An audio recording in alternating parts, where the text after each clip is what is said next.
Is it even a morning if I'm not doing the dishes? I know I said I would be out the door by 8 a.m., but I just don't think that's going to be possible. I have a few more things to wrap up around the house because it turns out that even though it was clean yesterday, we actually still live here. So more dishes and more laundry have piled up. I could technically leave it for the man of the house, but honestly, I just want to leave on a clean slate. It'll make me feel so much better. Even though I've done this trip 1,000 times, I never know if the trip is going to be like a great trip or it's going to be the worst road trip of my life. Pretty much everything is already in the car, but I do have to pack their water bottles, and I also have to check my duck eggs to see how they're doing. This is 1 week in the incubator, and it turns out none of them are viable, so we're going to have to try again when I get back. The sun has barely been out, and it's already a scorcher, so I have to feed my green stock before we go. And the last thing I'm doing is I'm packing this cooler. I always bring some stuff with me to New York, just think that I don't want to go bad here. And then also raw milk. We take raw milk with us pretty much everywhere we go because it's a must.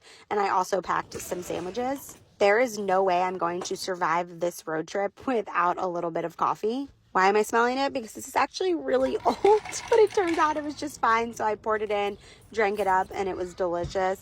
This is the part that should be quick, but of course it takes forever. I'm pretty much packing everything but the kitchen sink, making sure the car seats are installed correctly, fixing the camera so I can actually see my baby while we're driving. I love this thing, by the way.